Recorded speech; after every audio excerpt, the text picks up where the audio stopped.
Let's have a few more discussions on supplemental contract documents. So, I'm going to talk about forms for just a little bit longer. I don't think we'll get through absolutely all of them today, but I know, this can just start to feel like death by words because it's just so many different documents, so many different, pieces of legal jargon. And as I said, they're very important, but I understand that it becomes a little cumbersome. So we'll take a break and do something else in a moment. Not that that's going to be any more fun, but let me continue talking about this new construction addendum, okay? And so, as I stated, this is specifically used in conjunction with the 2T if you are purchasing a spec home that's finished or basically finished.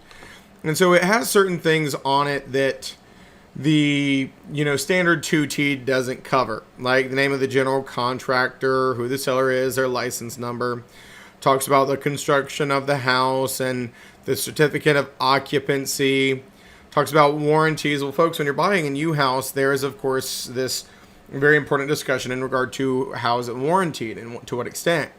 And so this is basically giving a standardized commitment to a warranty. It says, unless otherwise provided for herein, seller and general contractor jointly and severally with seller hereby warrants that for a period of 1 year from the date of closing or the date the buyer occupies the dwelling, whichever comes first, seller and general contractor will make all necessary repairs and corrections to the dwelling, either interior or exterior, structural, non-structural, that shall become necessary by reason of faulty construction, labor or materials, or non-conformity of construction to the plans and specifications at seller's sole option. Seller and general contractor may either 1, make such repairs and corrections, 2, replace any faulty or non-conforming items or conditions, or 3, pay the buyer the reasonable cost of such repair, correction, or replacement. This limited warranty 1 is for the benefit of the buyer only and may not be assigned, nor shall it inure to the benefit of any other person or entity. And 2, shall survive closing and the delivery of the deed. This limited warranty is in addition to and not in lieu of any warranty implied by law. And seller and general contractor agree that they are in the business of building and selling such dwellings. So what it's basically saying is, without agreement to the contrary, you at least get a 1-year warranty from the builder. Now, there's a checkbox here that says, if checked, the foregoing limited warranty shall not apply and is replaced by the attached written warranty from the seller and or general contractor. Hopefully that's the one you're going to go with. Why? Because that 1 year is not very reassuring, we'll say. What you want to see out of most builders, the kind of standard practice, is what we call a 1-10 warranty. 1 year builder warranty, meaning they will come back and fix any issues, defects within 1 year of the property. 2-year systems, meaning HVAC, electrical, all that stuff. And then 10-year structural. It's called a 1-10. So most builders are providing some iteration of a 1-10 warranty.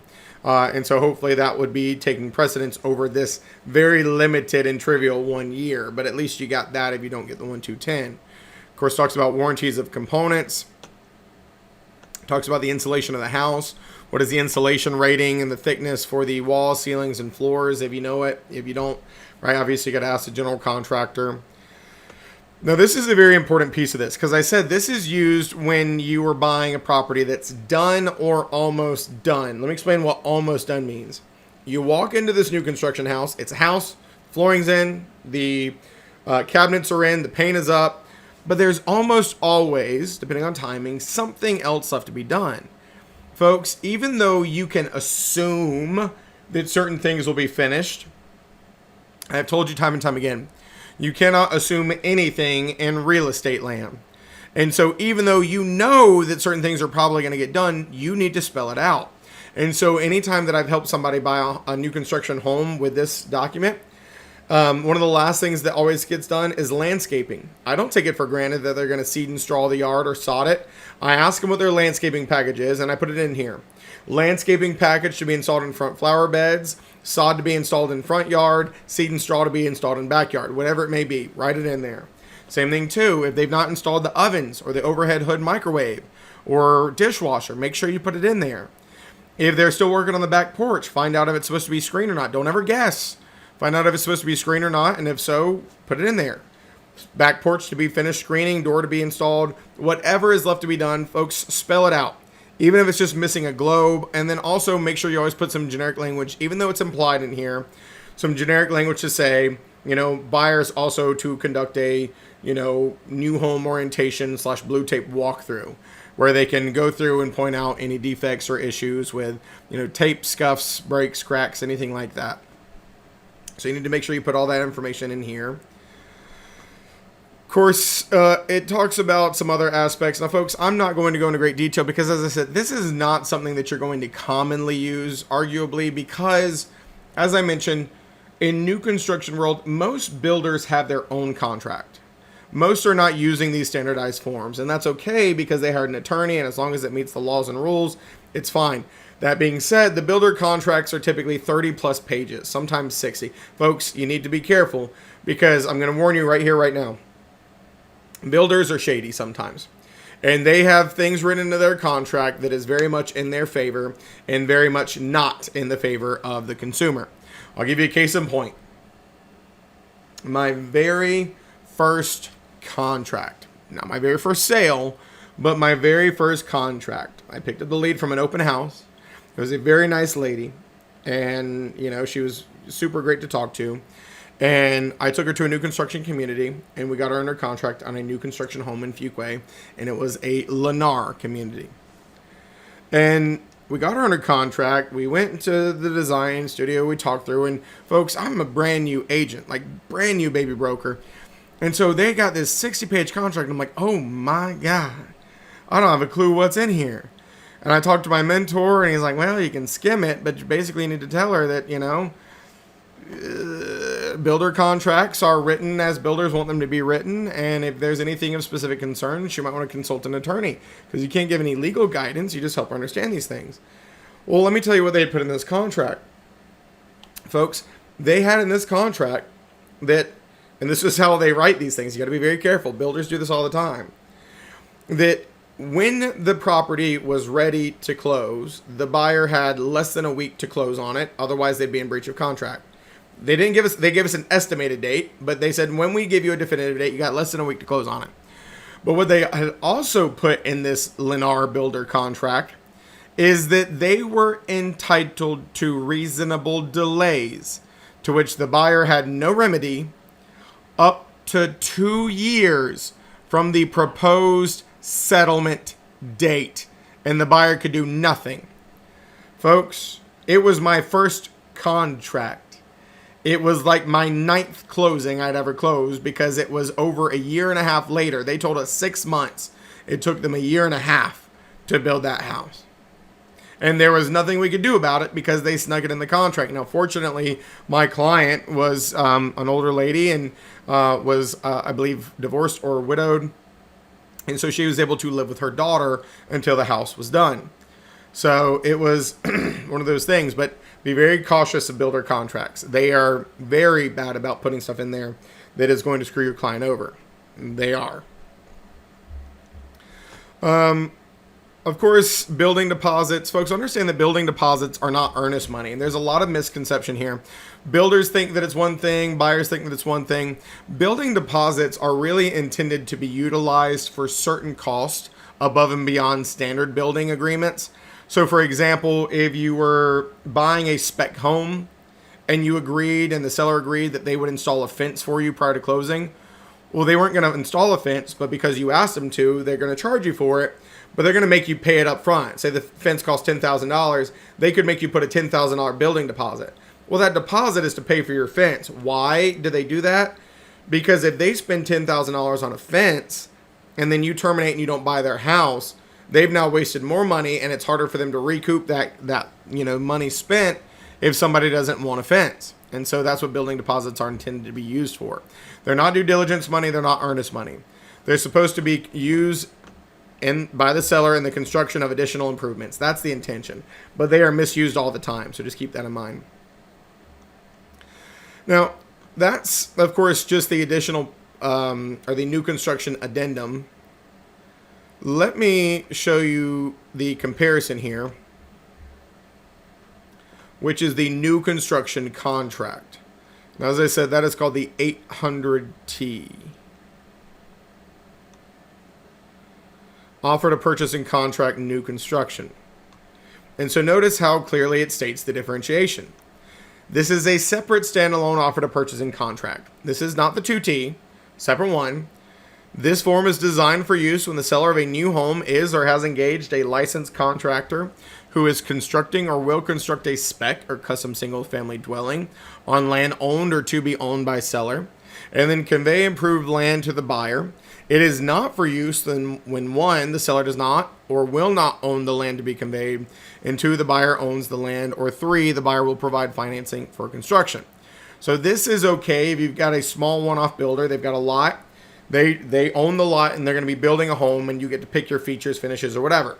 That's what this is used for. Now, folks, do you think there are times where people probably own a piece of dirt and they want to hire a builder to build a home on the dirt they own? You think that happens? Sure, absolutely does. And notice what it says. This is not okay for when buyer owns the land. Let me tell you why. Folks, if you own a piece of dirt, okay, here's your piece of dirt. Just looking from straight on. Maybe it's an acre. And you own it and it's worth about $80,000 or whatever. $100,000, I don't know. And you hire a builder to come and build a house on your dirt. Also, I told you, I'm an artist. You're welcome. There's a beautiful house for you. I want you to think about this.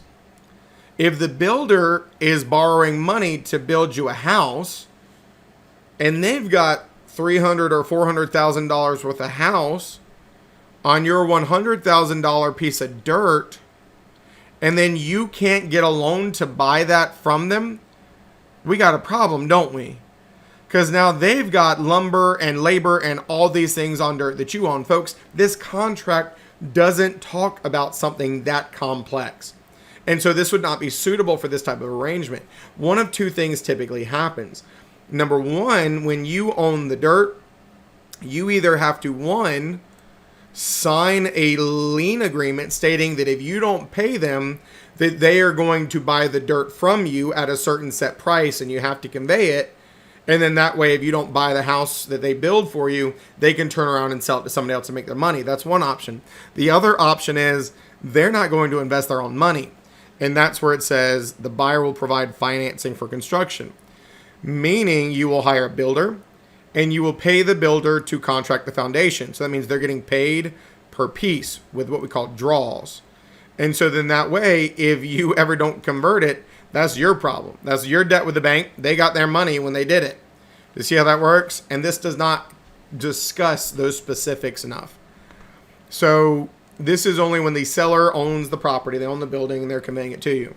Now, very similarly to the other thing, they've got, purchase price, meaning the 2T, purchase price, initial earnest money deposit, additional earnest money deposit, seller financing, construction fees, anything of that nature. Now, I want to point out something. What do you realize is missing from this compared to the 2T? Due diligence fee is missing. Now, this goes back to those laws and rules that says if you use the wrong form in the eyes of the commission, you are probably deemed unworthy and incompetent. Well, folks, let me explain why the due diligence is missing. The due diligence period is a period of time to investigate the property to ensure that the buyer unilaterally wants to move forward with the purchase, or that if they want to terminate, they can. Well, if you're using a form like this, where you're basically getting under contract on a piece of dirt, and then you're picking a house and you're picking features, I want you to think about this. Imagine if this was a due diligence style contract, and you put in a 21-day due diligence period, accompanied with due diligence money. When you go out there on week 1, it's still dirt. When you go out there on week 2, it's still dirt. And when you go out there on week 3, it's dirt with spray paint on it. Was that a good use of a due diligence period and money? No. Do you see how that works? This is not a due diligence style contract for a reason. It would make no sense to have a due diligence style contract in new construction. Instead, if you look in a later section on page 2, I believe it is, there is a pre-construction evaluation period. Period beginning on the effective date and extending through 5 p.m. Time is of the essence. And so this would clearly identify some things that are not in the 2T. They would be important discussions to have per the, new construction purchasing endeavor. Now, the other big thing, obviously, in the offer to purchase and contract new construction, folks, be aware of new construction. There's, of course, going to be a floor plan. There's going to be a elevation of the floor plan. There's going to be a proposed location. There's going to be a septic permit. But this is all speculative. Until it's built, you don't know exactly how it's going to sit, exactly how it's going to look. Things change. And so it's very important to evidence all the plans and specifications. And so these all need to be attached as what we call exhibits. So all plans and specifications must be listed below with copies attached as exhibits. Exhibit A, the house plan, with the elevation, septic field, location, all that stuff.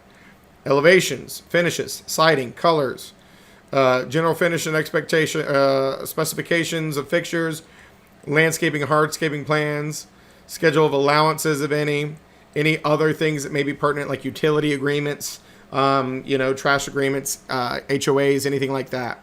So there should be a big stack of papers that go hand in hand with this. They really try to paint a picture of all the different things that are going to be discussions on this new construction property. Of course, it does still talk about earnest money and escrow agents. Effective date, construction fees, those builder deposits, different triggering events, when they start building your foundation, a builder deposit, when they start, building your fence, they can be triggered, and you would set those up in here. Of course, there is a reasonable delay in settlement built in for unforeseen delays by the builder.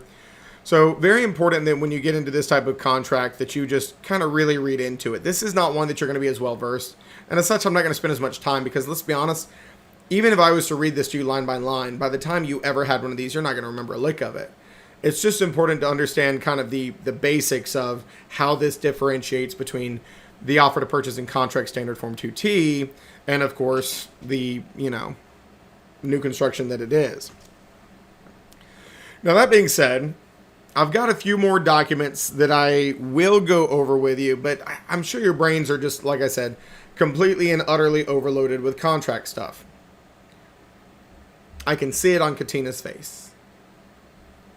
She's like, don't make eye contact. He's talking about me. Not that what I'm about to change you to is any better, but at least it's not me talking about contracts. So here's what I'm going to give you a little break to do. I'm going to give you another closing disclosure to practice. And yet again, don't let it stress you out. Don't let it hurt your feelings. But it is something that you need to know because your clients will be getting these day in and day out. This is how you verify that there's no discrepancies or issues. This is how, you verify that you're getting paid. So closing disclosures are a very important topic of conversation. So I'm going to give you another one. I'm going to let you work on it in a group together just to see how you're doing. We'll talk through it, let you ask any questions. We'll work through the math. And this is probably your last exposure to closing disclosures. I don't think we need to do any more on it tomorrow. I think you're good after today. So that is the silver lining, as they say, with this activity. So let me give you one to practice here.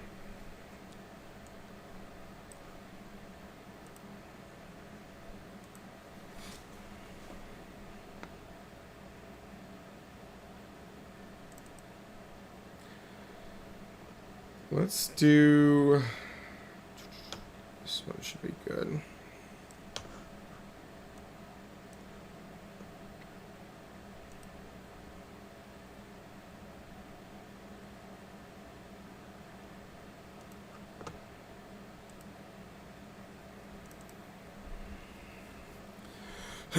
So I will give you a word of advice here. Let me put the activity in the chat. There you go.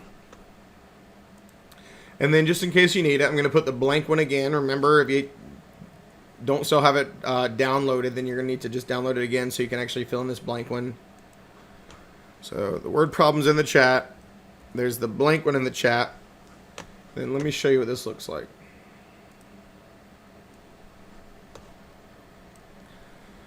So this one does not have the training wheels that the last one had. This one has, actual amounts, and you're, going to have to do some math, find a home for everything. But there's one part in here that I want to make sure you're aware of. I'm not so worried about you actually doing it on the exercise, but I'm going to give you some insight into it anyway. If you look down here on commission, this says commission 6%, and then it says note, at closing, the listing firm will retain the earnest money as part of its brokerage fee. Well, for the sake of this exercise, you can just put the total commission here is fine under brokerage commission where it normally is. But what typically happens is you would take the full commission and you would subtract out the amount for earnest money, put it in here, like what's left over. And then you would come here and you would take the earnest money amount from the seller and reimburse the buyer because the firm is holding it. So I don't want you to focus on that. I'll explain it to you when we review this. So you can really just, for the sake of this exercise, just put the commission, the whole commission, under the brokerage commission section here. Don't stress about the listing firm retaining it. I'll teach you how to do that separately. I don't think there's anything else crazy on this one. I think actually there is one more. The only other weird thing on this one, and yet again, I'm not too worried about you doing it, but let me explain it. It says second mortgage, buyer to obtain a purchase money second mortgage for $7,500. Well, that would basically be a seller loan to the buyer. So if you come down here, you would just write in, there's no place for it, purchase money mortgage, $7,500 debit from seller, $7,500 credit to buyer. That's all it is. It's basically like the seller's giving the buyer a loan that'll be paid back at a later date. Does that make sense? That's kind of the only unique thing on here. So make sure you get those open. Just like before, I'm going to put you in breakout rooms. I'll pop in. Just like I said, take your time with it. It's really just designed to give you a break from me talking because I've been doing a lot of that today. And you can just kind of slowly work through this, see how you're feeling. I'll pop in and answer any questions you have. And as I said, this will be your last exposure to a closing disclosure in 302. I promise.